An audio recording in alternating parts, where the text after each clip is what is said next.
right, good evening to all, and welcome to the East Blue Hill Library's holiday event.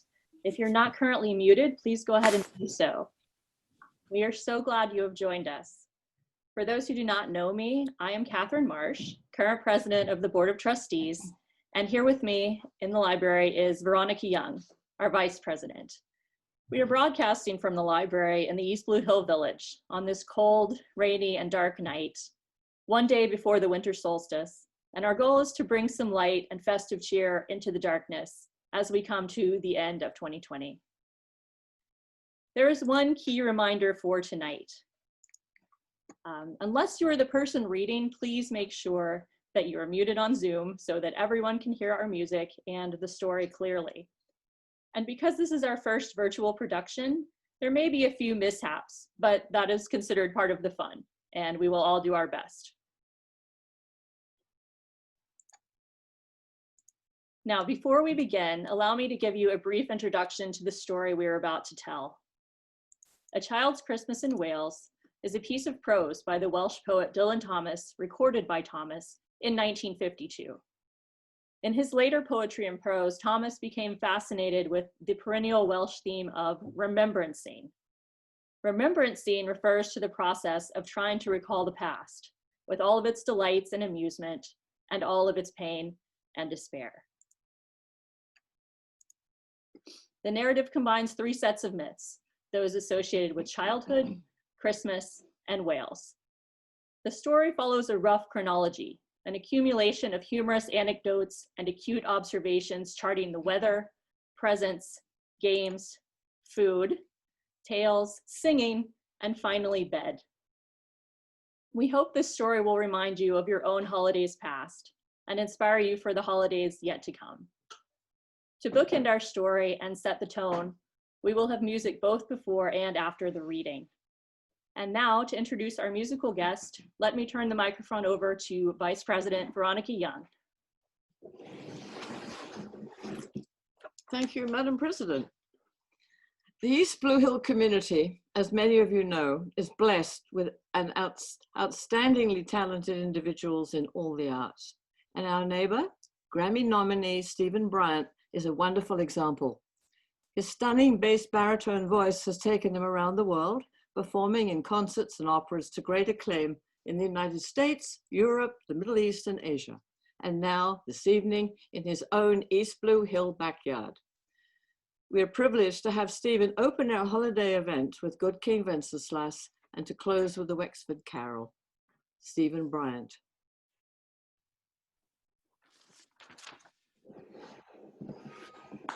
Good King Wenceslas looked out on the feast of Stephen, when the snow lay round about, deep and crisp and even. Brightly shone the moon that night, though the frost was cruel, when a poor man came in sight, gathering winter fuel. Hither, page, and stand by me, if you know it telling, yonder peasant, who is he, where and what his dwelling? Sire, he lives a good league hence, underneath a mountain, right against the forest fence, by St. Agnes' fountain.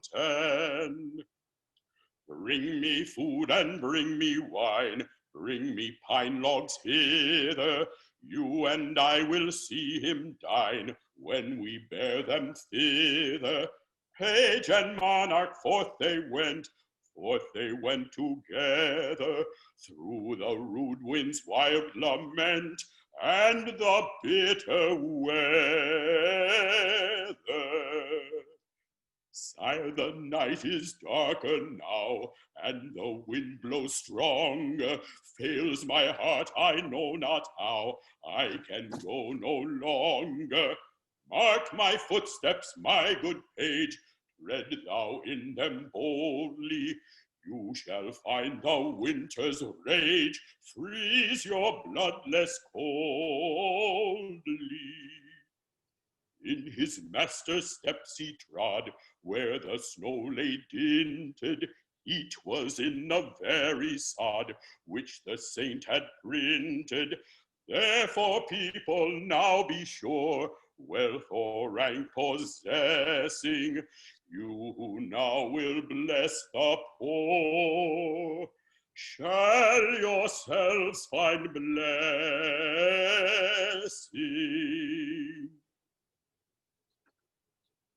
A Child's Christmas in Wales. One Christmas was so much like another in those years around the Seatown corner, now and out of all sound, except the distant speaking of the voices I sometimes hear a moment before sleep, that I can never remember whether it snowed for 6 days and 6 nights when I was 12, or whether it snowed for 12 days and 12 nights when I was 6. All the Christmases roll down towards the two-tongued sea like a cold and headlong moon bundling down the sky that was our street, and they stop at the rim of the ice-edged, fish-freezing waves, and I plunge my hands into the snow and bring out whatever I can find.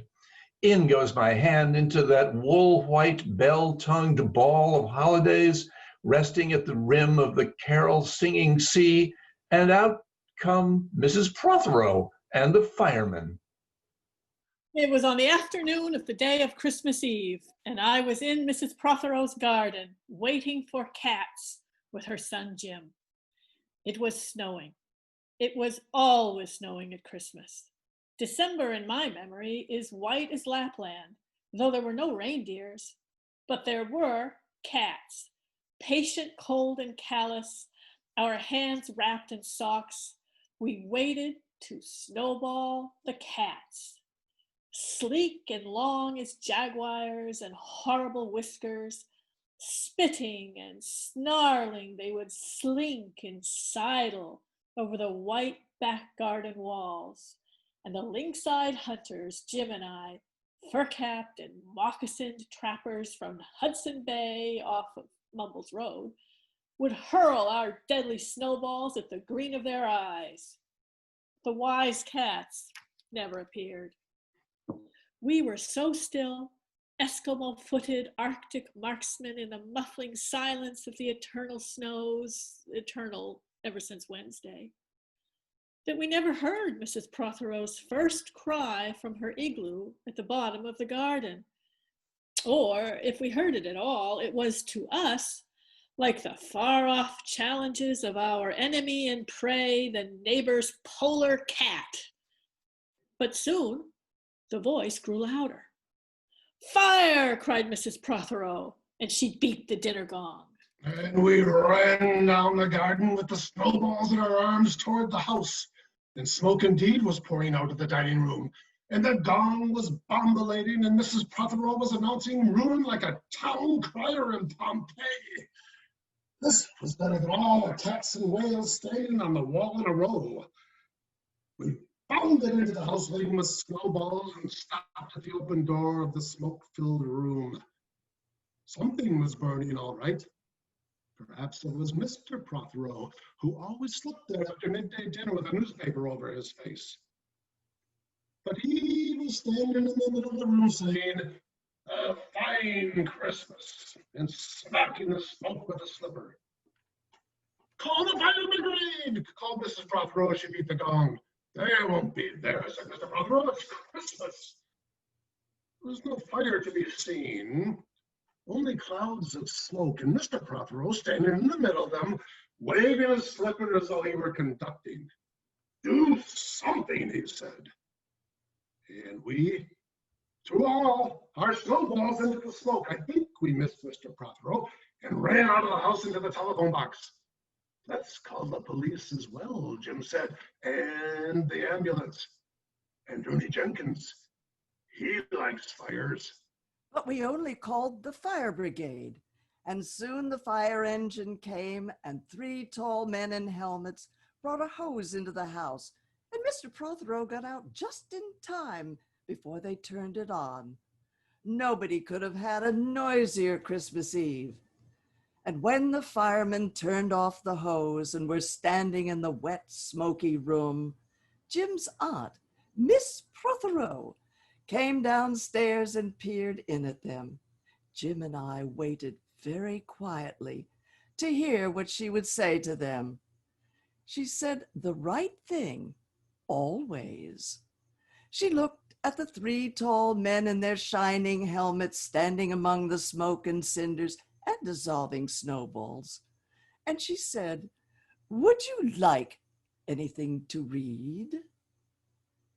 Years and years ago, when I was a boy, when there were wolves in Wales and birds the color of red flannel petticoats whisked past the harp-shaped hills, when we sang and wallowed all night and day in caves that smelled like Sunday afternoons in damp forest farmhouse parlors, and we chased with the jawbones of deacons, the English and the bears, before the motor car, before the wheel, before the Duchess-faced horse, and we rode the daft and happy hills bareback. It snowed, and it snowed. But here, a small boy says, "It snowed last night, last year. I made a snowman, and my brother knocked it down, and I knocked my brother down, and then we had tea." But that was not the same snow, I say. Our snow was not only shaken from whitewash buckets down the sky, it came shawling out of the ground and swam and drifted out of the arms and hands and bodies of the trees. Snow grew overnight on the roofs of the houses like a pure and grandfather moss, minutely ivied the walls and settled on the postman, opening the gate like a dumb-numb thunderstorm of white, torn Christmas cards. Were there postmen then, too? With sprinkling eyes and wind-cherried noses, on spread frozen feet, they crunched up to the doors and mittened on them manfully. But all that the children could hear was a ringing of bells. You mean that the postman went rat-a-tat-tat and the doors rang? I mean that the bells the children could hear were inside them. I only hear thunder sometimes, never bells. There were church bells, too. Inside them? No, in the back, bat-black, snow-white belfries, tugged by bishops and storks. And they rang their tidings over the bandaged town, over the frozen foam of the powder and ice cream hills, over the crackling sea. It seemed that all the churches boomed for joy under my window, and the weathercocks crew for Christmas on our fence. Get back to the postman. They were just ordinary postmen, fond of walking and dogs and Christmas and the snow. They knocked on the doors with blue knuckles. Ours has got a black knocker. And then they stood on the white welcome mat in the little drifted porches and huffed and puffed, making ghosts with their breath and jogging from foot to foot like small boys wanting to go out. And then the presents. And then the presents after the Christmas box, and the cold postman with a rose on his button nose tingled down the tea-tray slithered run of the chilly glinting hill. He went in his icebound boots like a man on fishmonger's slabs. He wagged his bag like a frozen camel's hump, dizzily turned the corner on one foot, and by God, he was gone. Get back to the presents. There were the useful presents, engulfing mufflers of the old coach days, and mittens made for giant sloths, zebra scarfs for a substance like silky gum that could be tug-of-war down to the galoshes, blinding old tam-o'-shanters with patchwork tea cozies, and bunny-suited busbies and balaclavas for victims of head-shrinking tribes. From aunts who always wore wool next to the skin, there were mustached and rasping vests that made you wonder why the aunts had any skin left at all. And once I had a little crotcheted nosebag from an aunt, now alas, no longer whinnying with us, and pictureless books in which small boys, though warned with quotations not to, would skate on Farmer Giles' pond, and did, and drowned. And books that told me everything about the wasp, except why. Go on to the useless presents. Bags of moist and many-colored jelly babies, and a folded flag, and a false nose, and a tram conductor's cap, and a machine that punched tickets and rang a bell. Never a catapult. Once, by mistake, that no one could explain, a little hatchet. and a celluloid duck that made, when you pressed it, a most unduck-like sound, a mewing moo that an ambitious cat might make who wished to be a cow. And a painting book in which I could make the grass, the trees, the sea, and the animals any color I pleased. And still the dazzling sky blue sheep are grazing in the red field under the rainbow-billed and pea-green birds. Hard-boileds, toffee, fudge in all sorts, crunches, cracknels, humbugs, glaciers, marzipan, and butterwelsh for the Welsh. And troops of bright tin soldiers who, if they could not fight, could always run. And snakes and families and happy ladders, and easy hobby games for little engineers, complete with instructions. Oh, easy for Leonardo. And a whistle to make the dogs bark, to wake up the old man next door, to make him beat on the wall with his stick, to shake our picture off the wall. And a packet of cigarettes. You put one in your mouth, and you stood at the corner of the street, and you waited for hours, in vain, for an old lady to scold you for smoking a cigarette. And then, with a smirk, you ate it. And then it was breakfast under the balloons. Were there uncles, like in our house? There are always uncles at Christmas, the same uncles. And on Christmas morning, with dog-disturbing whistle and sugar fags, I would scour the Swatch town for the news of the little world, and find always a dead bird by the post office, or by the white deserted swings, perhaps a robin, all but one of his fires out.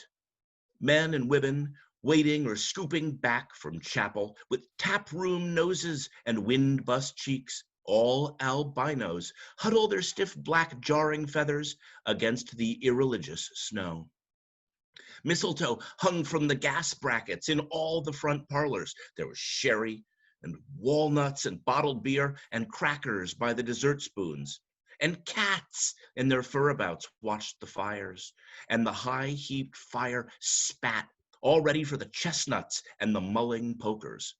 Some few large men sat in the front parlors without their collars, uncles, almost certainly, trying their new cigars, holding them out judiciously, at arm's length, returning them to their mouths, coughing, then holding them out again, as though waiting for the explosion. And some few small aunts, not wanted in the kitchen, nor anywhere else for that matter, sat on the very edge of their chairs, poised and brittle, afraid to break, like faded cups and saucers. Not many those mornings trod the piling streets. An old man always, fawn-bowlered, yellow-gloved, and at this time of year with spats of snow, would take his constitutional to the white bowling green and back, as he would take it wet or fire on Christmas Day or Doomsday. Sometimes 2 hale young men, with big pipes blazing, no overcoats, and wind-blown scarfs, would trudge, unspeaking, down to the forlorn sea, to work up an appetite, to blow away the fumes. Who knows, to walk into the waves until nothing of them was left but the 2 furling smoke clouds of their inextinguishable briars. Then I would be slap-dashing home, the gravy smell of the dinners of others, the bird smell, the brandy, the pudding and mince, coiling up to my nostrils, when out of a snow-clogged side lane would come a boy, the spit of myself, with a pink-tipped cigarette and the violet past of a black eye, cocky as a bullfinch, leering all to himself. I hated him on sight and sound, and would be about to put my dog whistle to my lips and blow him off the face of Christmas, when suddenly he, with a violent wink, put his whistle to his lips and blew so stridently, so high, so exquisitely loud, their gobbling faces, their cheeks bulged with goose, would press against their tinseled windows, the whole length of the white, echoing street.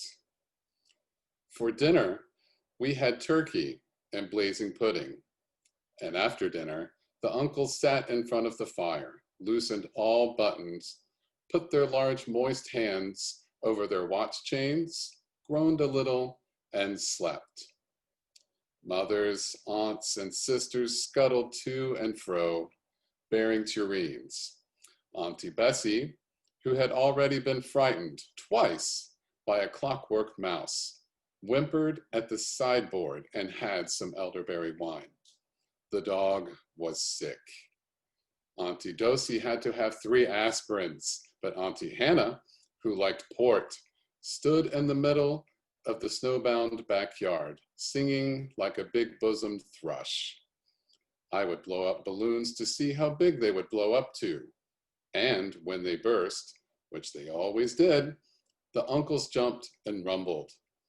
In the rich and heavy afternoon, the uncles breathing like dolphins and the snow descending, I would sit among festoons and Chinese lanterns and nibble dates and try to make a model man-o'-war, following the instructions for little engineers, and produce what might be mistaken for a seagoing tram car.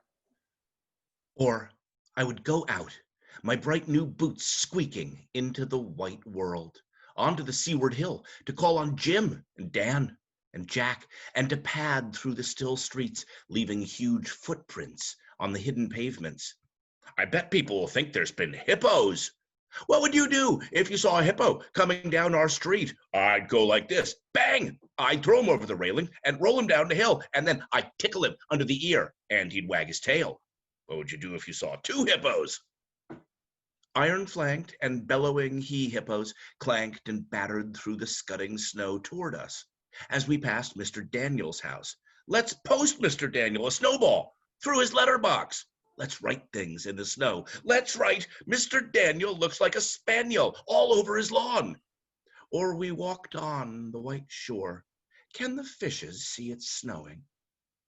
The silent, one-clouded heavens drifted onto the sea.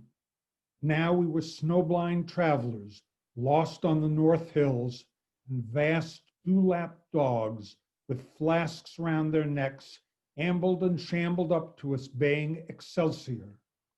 We returned home through the poor streets where only a few children fumbled with bare red fingers in the wheel-rutted snow and cat-called after us, their voices fading away as we trudged uphill into the cries of the dock birds and the hooting of ships out in the whirling bay.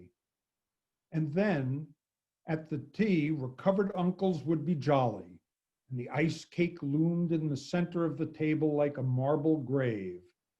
Auntie Hannah laced her tea with rum, because it was only once a year. Bring out the tall tales now, we told by the fireplace as the gaslight bubbled like a diver. Ghosts wooed like owls in the long nights when I dared not look over my shoulder. Animals lurked in the cubbyhole under the stairs, and the gas meter ticked. And I remember that we went singing carols once, when there wasn't the shaving of a moon to light the flying streets. And at the end of a long road was a drive that led to a large house. And we stumbled up the darkness of the drive that night, each one of us afraid, each one of us holding a stone in his hand, in case. And all of us too brave to say a word. The wind through the trees made noises as of old and unpleasant, and maybe web-footed men wheezing in caves. We reached the black bulk of the house. What shall we give them? Hark the herald?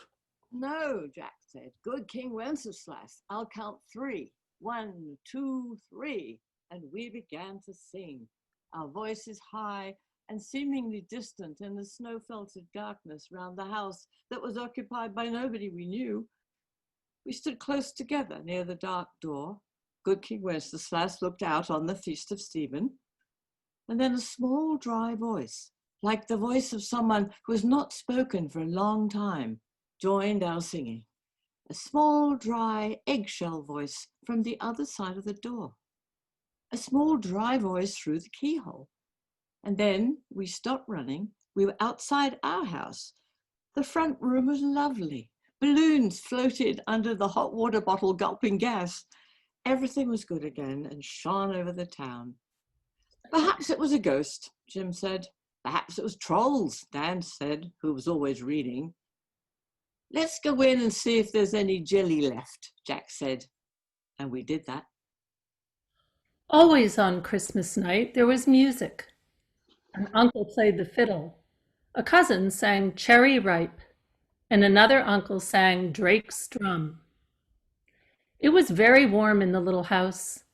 Auntie Hannah, who had got on to the parsnip wine, sang a song about bleeding hearts and death, and then another in which she said her heart was like a bird's nest.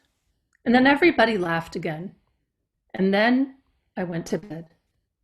Looking through my bedroom window out into the moonlight and the unending smoke-colored snow, I could see the lights in the windows of all the other houses on our hill and hear the music rising up the long, steady falling night. I turned the gas down.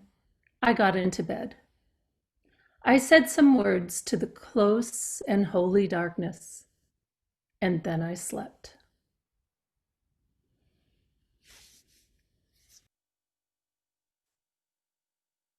That is the end of our story. Thank you to all of our readers, and a very special thank you to Veronica Young for organizing our readers, procuring the script, assigning parts, and guiding us through presenting ourselves over Zoom. And last, but certainly not least, thank you to our audience, to those of you who tuned in to be part of this community event. We look forward to the time we can all safely gather together again in the village, at the library, at Founders Hall, and in each other's homes. Roaring fires, delicious baked goods, and warm drinks will be mandatory. Tomorrow, December 21st, is the winter solstice, the darkest day of the year. In the Welsh Celtic tradition, a wise woman or man would cut a sprig of mistletoe that grew on an oak tree and offer it as a blessing. So in that same spirit, whether you are celebrating Christmas, Hanukkah, Kwanzaa, or simply the return of the light after the solstice, we wish you and your family health and happiness in the coming year. And now, to light our virtual way home, Stephen Bryant will sing a Wexford carol to close our evening. Good people all, this Christmas time, consider well and bear in mind what our good God for us has done in sending his beloved Son. With merry holy we should pray to God with love this Christmas day. In Bethlehem upon that morn there was a blessed Messiah born. The night before that happy tide, the noble Virgin and her guide were long time seeking up and down to find a lodging in the town. But mark how all things came to pass, from every door repelled, alas, as long foretold their refuge all was but a humble ox's stall. With thankful heart and joyful mind, the shepherds went the babe to find. And as God's angel had foretold, they did our Savior Christ behold. Within a manger he was laid, and by his side the Virgin Maid, attending on the Lord of life, who came on earth to end all strife. There were 3 wise men from afar, directed by a glorious star, and on they wandered night and day, until they came where Jesus lay. And when they came unto that place where our beloved Messiah was, they humbly cast them at his feet with gifts of gold and sweet.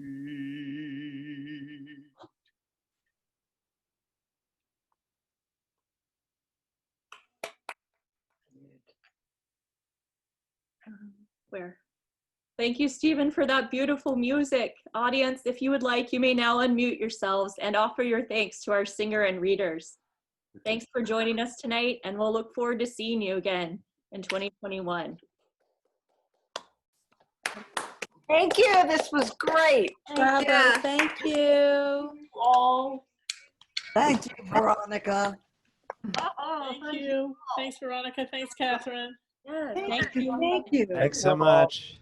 Thank you. Thank you. It was a lot of fun. Pages. That was really wonderful. Thank you. Make it a regular annual tradition. Thank It you. was really terrific. Thank you. Very much enjoyed. Thank you all readers. It was grand. Yeah. Thank you from the Moors.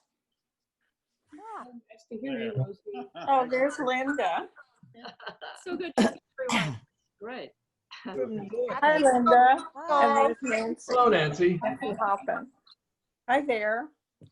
Well, Merry Christmas. David, it was everybody. wonderful. I loved it. Thank you. It's so wonderful to see all of you. It's so wonderful to see all of you. Feeling is mutual. What a nice way to get together. Lovely. Is this the first year that you did this? Because I hope, well, I hope it becomes a tradition. Me too. Yep, first virtual event. Wonderful. It was delightful. Thank you. Oh, You're thanks, welcome, Helen. Good to Helen. see you. That's good. Next year, we're going to do Moby Dick, all of it. Is that Wow. Thank you, Steve. It was a wonderful Hi, performance. Kitty. Hello, my darling. Thank you, Steve, for everything, for all of you. Fabulous. Candy. Candy. Yeah. Thanks, Kitty. Yes. Okay. We're down to about 25 people, which had a total of 54. So hooray! Awesome. Oh, wow. Wonderful. I'm ready to like that.